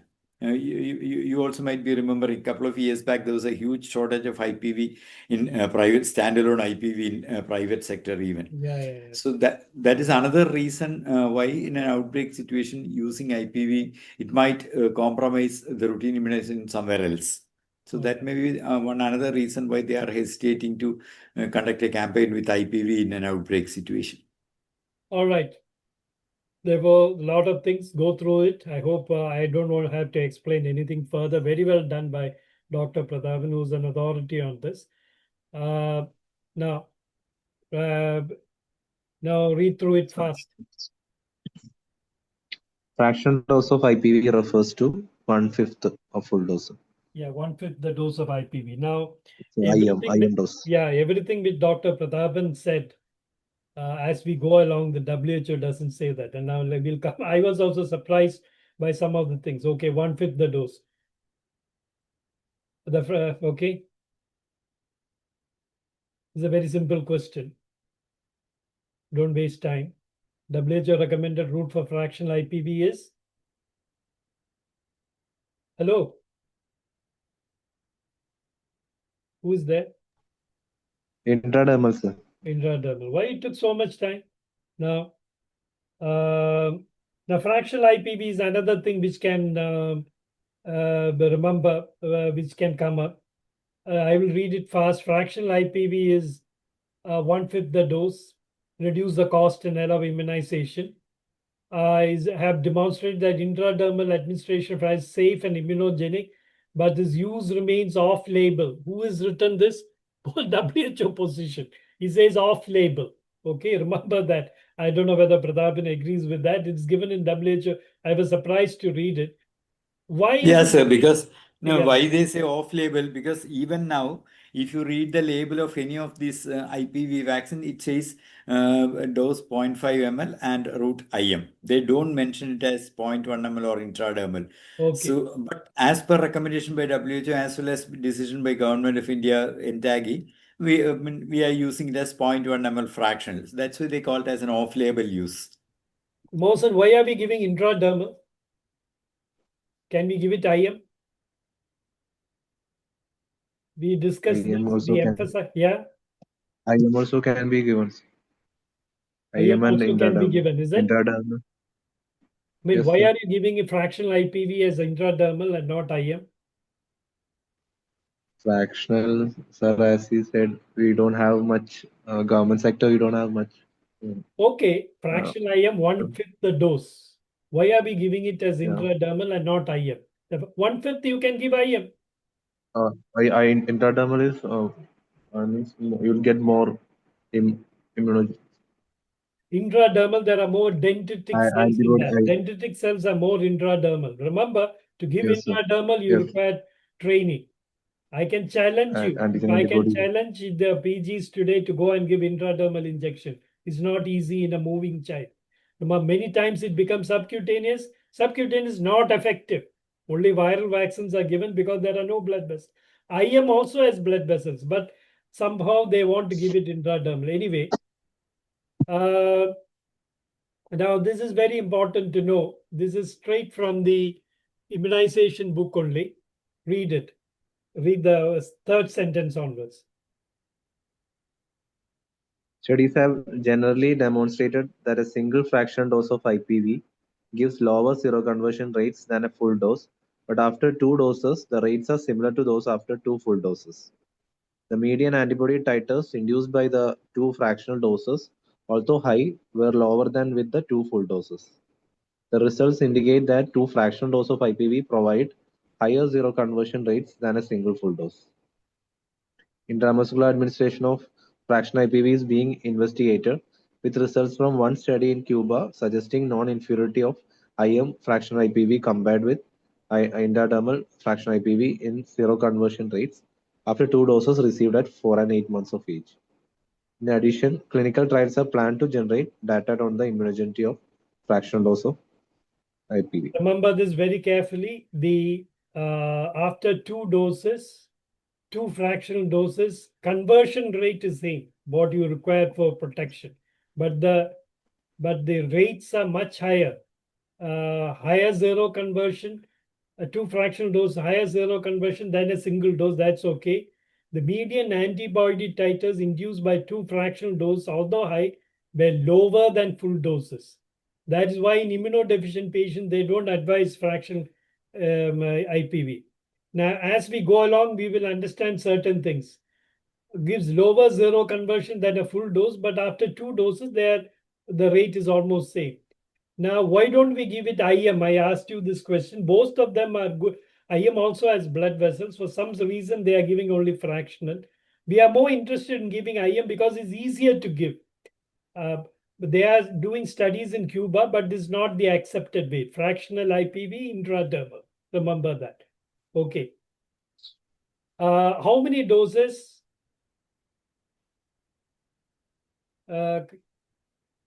Intradermal Yeah, inactivated polio vaccine. yeah. In early Read it. 2016, the WHO announced a global shortage of inactivated poliovirus vaccine. In response, WHO's Strategic Advisory Group of Experts on Immunization recommends that countries with good immunization system and coverage consider administering two fractional inactivated poliovirus vaccine doses of 0.1 ml each intradermal instead of a single IM full dose of 0.5 ml. Okay, now read it now. Now this is As discussed advisory above, group. WHO Strategic Advisory Group recommended 2016, I think. Okay. Okay, now go ahead. two doses of fractional IPV at 6 and 14 weeks result in better seroconversion rates against type 2 as compared to a single dose of IM IPV at 14 weeks. Moreover, the fractional IPV schedule is dose sparing. Okay, now remember 1 minute, 63, 64. Okay, now there is I think we started late today. Okay, read it. According to IAP ACVP 2023, the recommended polio schedule is What does the IAP recommend for immunization schedule in private practice? Moses, you are here for 1.5, 2 years now. Yes, sir. Birth dose and IPV. Rest type. C. C is the answer. Huh? Okay. Pratapan, this is the answer. Huh? You may not like it. They only advised 1 dose of. This is very important for you to know this. Can you read what is given here, Mohsin? Can carry on reading? Advisory Committee on Vaccine and Immunization Practice recommends a birth dose of bivalent OPV followed by an all IPV schedule at 6, 10, and 14 weeks, an IPV booster at 15 to 18 months, and a second booster of IPV at 4 to 6 years. The second booster dose can be given as either standalone IPV. Okay, read. I can't hear Or you. as, Yeah, read it. or as combination with DPT vaccine. The Universal Immunization Program recommends 2 doses of fractional IPV at 6 and 14 weeks to be administered intradermal at the insertion of deltoid on the right arm and a booster dose of fractional IPV at 9 months on the left arm.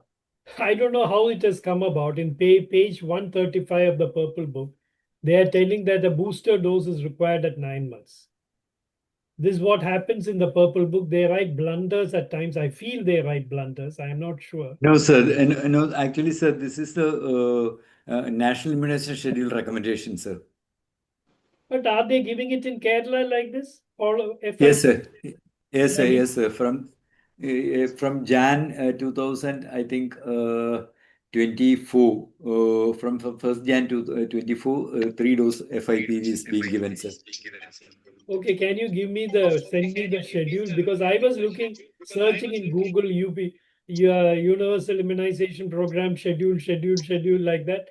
It never showed No, up. because even the latest national immunization, if you search for the national immunization, you'll get that chart, sir.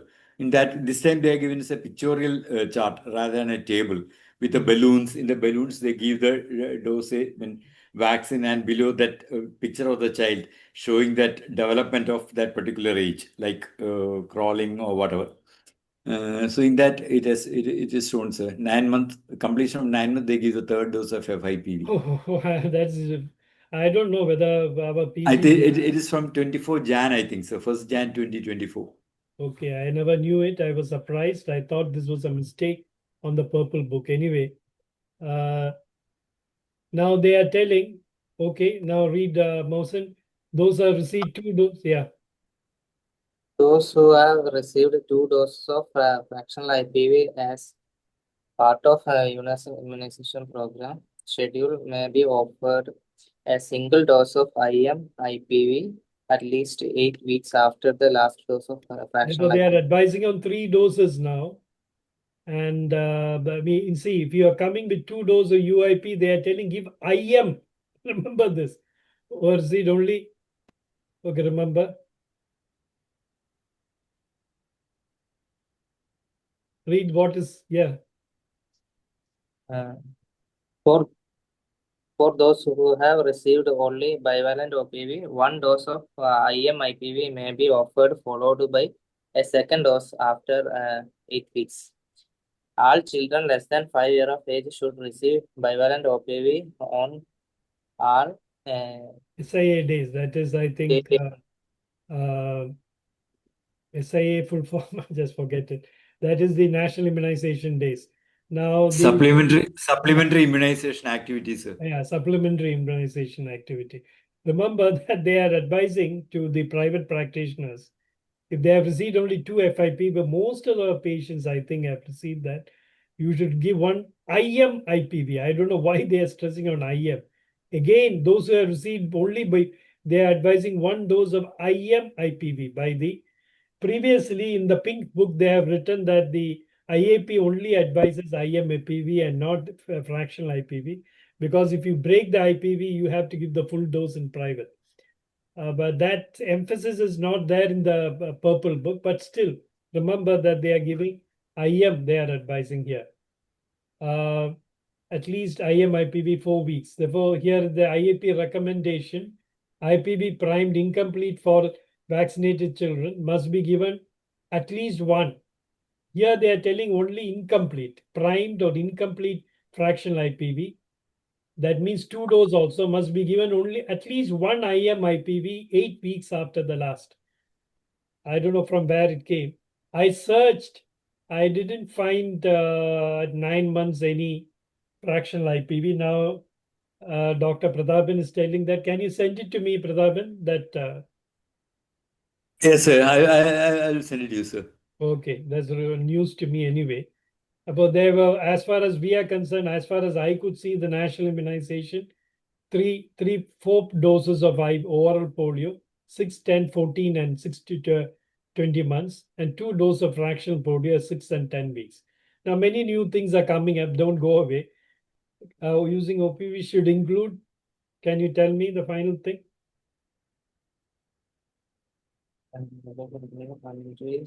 I can't hear. Paris, read it loud. The WHO recommends that countries using OPV should include at least 1 dose of IPV. 1 dose or 2 doses? 1 dose or not. Pratapan, 1 dose or 2 doses? No, sir. WHO recommends at least 1 dose, sir. 2 doses. At least 2 doses. I will come to that. That's what I also thought. The IAP immunization book says, I'll go through this fast. For all countries in using an OPV and national immunization, at least 1 dose of IPV in the vaccination. That is page 132. The primary purpose of IPV is to induce immunity-based type 2. That's all. Reduce the risk of VAP. Okay. Now we come to the polio position. WHO position paper, June 2022. Vaccination with bivalent polio plus IPV for all countries using OPV in their national immunization program. WHO recommends 3 doses of polio and 2 doses of IPV as vaccination schedule. There are very interesting things as we go along in this. This WHO position paper, June 2022. I was shocked. I was surprised when I read it. In polio endemic countries and countries at high risk of importation and subsequent spread of polio, WHO recommends bivalent birth 0 dose followed by the primary series 3 BV with 2 IPV doses. They have not written whether it is IM or fractional. What do you think it is they have written? Sir, actually, for this recommendation, they have divided the countries into, I think, 2 or 3 categories. And depending on that category of the country, they are given the recommendation. Like countries which are at a high risk of importation and transmission, countries which are totally safe from importation, and if at all important, there's a transmission that way. So I think India will come in that medium group, like I thought that Uh, it comes under high risk of importation, is it not, from Pakistan and but that spread of polio is transmission, it's not a high risk. It is so not an endemic country also. therefore 1 dose is enough according to you. In that three categories, they are given three different recommendations, sir, in that 22 paper. Okay, that's the difference. I hope the PGs catch it. I'll read it. The 0 dose of BIP should be administered within the first week of life. That all we know. Additional birth dose administered while these infants are still that's okay. The last sentence is an alternative to full dose of IPV-IM injection. Countries may consider using 1/4 fractional dose. Programmatic. Therefore, that means what they advise here is IM, an alternative to full dose. If, as you say, this may be for countries with high risk of importation and subsequent spread of polio virus. Therefore, for these, probably India is not included in this. Therefore, we don't require 2 doses of IPV, and they may be giving importance to IM IPV. Am I right, Pratapan? From what you The reason being, sir, as you said, giving intradermal IPVs, it's a difficult thing. Even in our state, where the training is supposed to be good, our frontline workers are supposed to be good. But when we go to the field and see how they give the intradermal,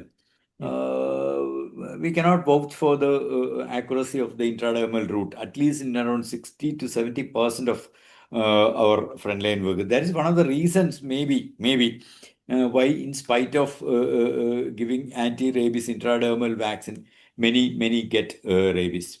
very correct. BCG also. I have told my PGs to go to the vaccination and try giving intradermal for a child for BCG or some But other. none of these are politically correct, so we cannot say it in public also, sir. Okay. They are telling Sabin IPV can be used interchangeably with SOC IPV. Mohsen, what is Sabin IPV and why do you use it? What is Sabin IPV?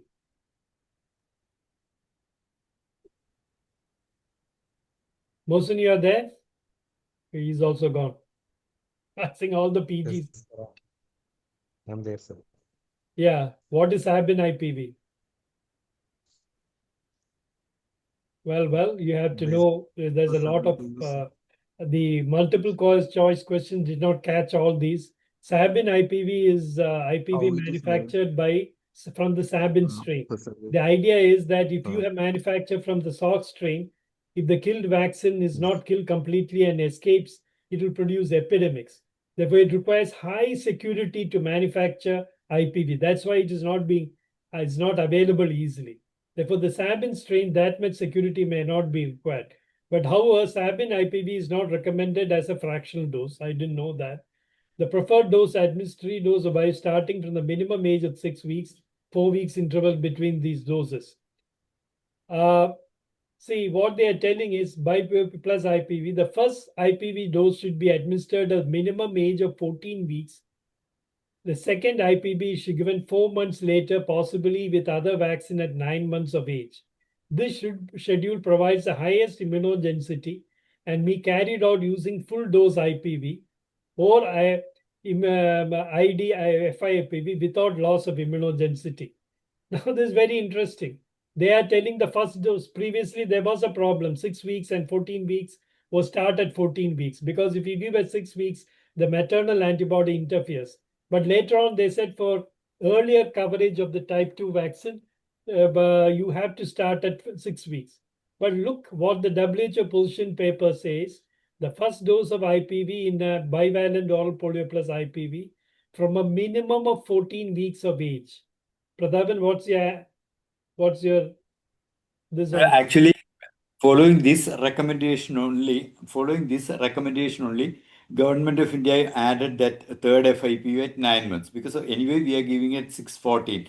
So this recommendation said the 14 and 9 will have the maximum effect. But Government of India was not willing to take out that 6th week because they didn't want to take any chance. They wanted this IPV protection for at the earliest for that child. So, but as per this recommendation, 14 and 9 months will be the best when immunogenicity as per this particular paper. So government said anyway we'll give it 14 and 9. but we will retain our 6-week one. We are not going to withdraw that. That's how this third FIPV schedule came in, sir. The schedule provides I may be carried out with full dose or partial. Now there's another boomerang is coming now. Therefore, these things I did not know, Pratapan is very happy that you came across.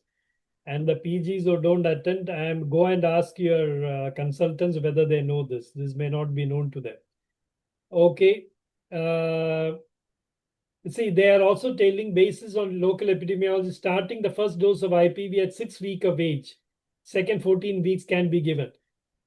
Therefore, this provides early life protection. However, total immunogenicity, a lower total immunogenicity is achieved. Now comes the boomerang. If this schedule is chosen, if you are giving 6 and 14 weeks, full dose of IPV, both SARC and SPV should be used rather than for fractional IPV due to lower immunogenicity of FIP. Therefore, Pratapan, in all our hospitals now, they are giving the 9th month dose also. Am I right? Government hospitals. Yes, sir. All over the country from I think 1st Jan 2024. Yeah. Okay. Therefore, you cannot give fractional dose of polio 6 and 14 weeks. Previously, they said 1 dose is enough. That is not enough. 2 doses enough, 6 and 14 weeks. That is not enough. Now, 14 weeks and 9 months, 2 doses is enough.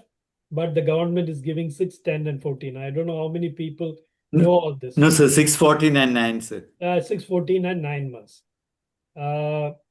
Now, for infants, you're starting routine immunization after 3 months. The first IPV should be administered at the first immunization contact along with bipolio vaccine. Okay.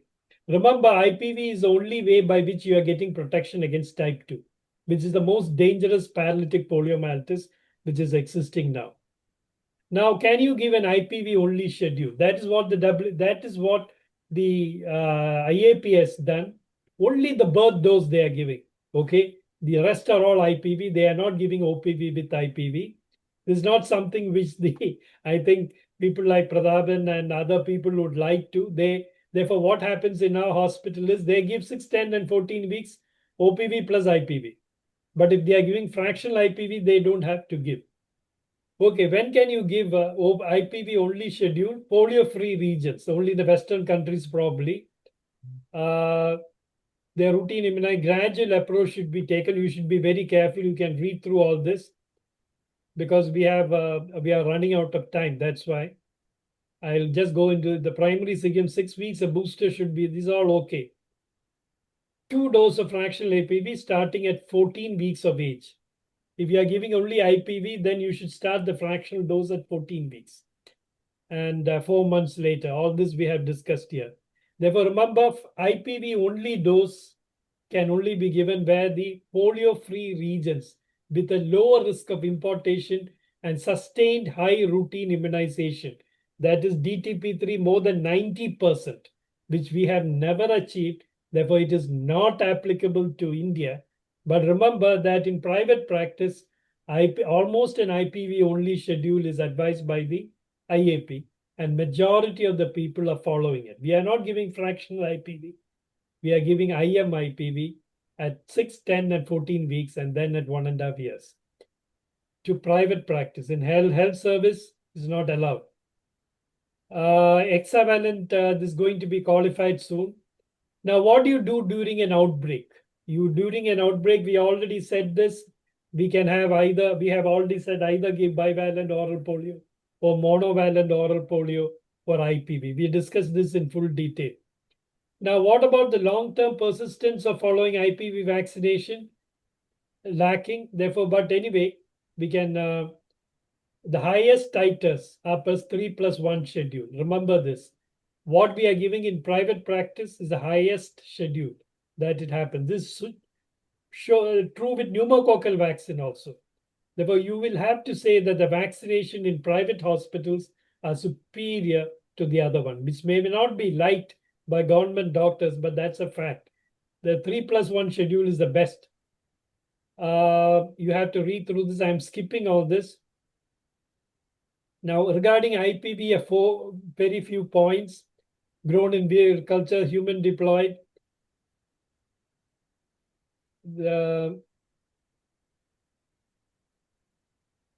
what is standard IPV has been licensed in Japan. The main advantage of S is, what is SIPV? Sabin IPV. Sabin IPV, sir. Sabin IPV has been licensed only in Japan and China. What is the one we are giving here, Dr. Mohsen? I think it is conventional, is it not? Yes, sir. Conventional IPV. Therefore, this I am fixing. Now, the most important point is when we were students, we learned so many advantages of OPV. Now it is everything has become different. The high income and low income IPV is effective. That's the most important thing. The zero conversion, remember, is 85.8, 86, they do in 610 conversion rate. 0 times 1, 2, 3 on a 6, 10, 14 weeks. But it is always better on a 2, 4, and 6 months dose. 2, 4, and 6 months dose. Therefore, there is now reason to convert from 6, 10, and 14 to 2, 4, and 6 for multiple reasons. I'll put a video on that. You will find that the zero conversion of polio also is higher. All the vaccines are higher when you give 2, 4, and 6 months. But in private practice, should you give it at 2, 4, and 6 months is a question. We don't touch on it. See, the humoral immunogenicity of conventional inactivated poliovirus in an expanded program of immunization schedule appears to be superior in the use of OPV in such schedules in developing countries. Therefore, when you add conventional IPV, is superior. Okay. Now, regarding mucosal immunity, I just want to, there's no time much. Therefore, I would like to ask you one question. Does IPV produce mucosal immunity, Mohsen? What is the advantage? Which is better? Which gives mucosal immunity better, OPV or IPV? OPV produce mucosal. Paris, can you answer? OPV. OPV is better. Mohsen? OPV produce mucosal immunities. Okay. Now, mucosal immunity is very important because that prevents the spread. Otherwise, you know what happens? The poliovirus will spread in the community. Therefore, OPV is considered higher. IPV, the first dose does not produce mucosal immunity. But if a patient is already affected, okay, recent data, now we come to this. Therefore, the IPV produces limited intestinal mucosal immunity. But there's a very important statement which you should know. You should read through the whole thing. There are 90 slides I am skipping. However, IP can reduce the quantity and duration of virus shedding in feces when provided to individuals already exposed to wild polio or OPV, which may contribute to a reduction in transmission. That means if you have already given OPV vaccine, which you are doing with the birth dose, an IPV given will produce mucosal immunity also. This is something very new. And actually, a dose of IPV enhances the mucosal immunity than the second dose of OPV. This you have to read through it very carefully. All this. Okay, now anything more I have to say? There is another very funny thing they are telling. You give, bivalent OPV, it only has 1 and 3. It doesn't have type 2. Now you give an IPV, it has not been primed by type 2 virus. Even then, the IPV boosts type 2 poliovirus because of heterotypic.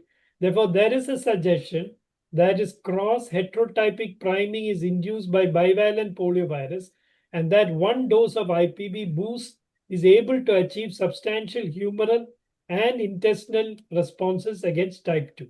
Okay, therefore, that's another thing.